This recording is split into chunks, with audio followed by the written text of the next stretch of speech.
Hey, what's up everyone? Today I've got some exciting leaks about the upcoming Redmi Note 14 series. Yep, you heard it right. We've spotted not just one but multiple models on China's MIIT certification website. First off, let's talk about the models we found. We've got the 24090 RA29C and the 24094 RAD 4C.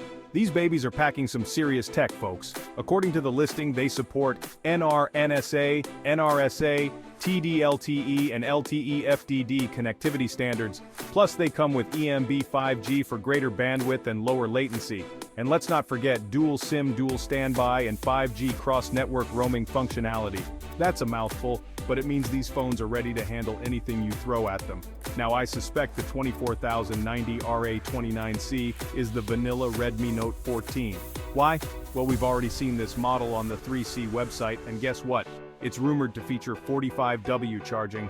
That's a nice upgrade over the Redmi Note 13's 33W.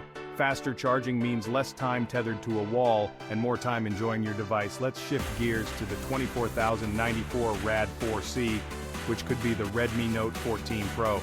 The C in its name might mean it's China-bound. But here's where it gets interesting.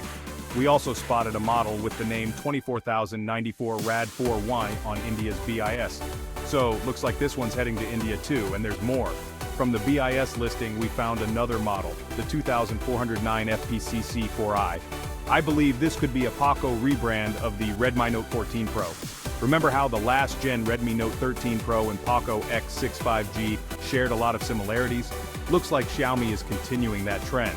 So, what can we expect from these upcoming Redmi Note 14 models?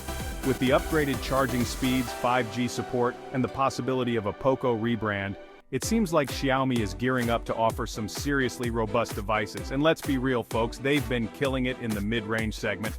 Alright, that's all for today's leak. Keep an eye out for more updates, and don't forget to like, subscribe, and hit that bell icon to stay in the loop. Catch you in the next one, Techdevil.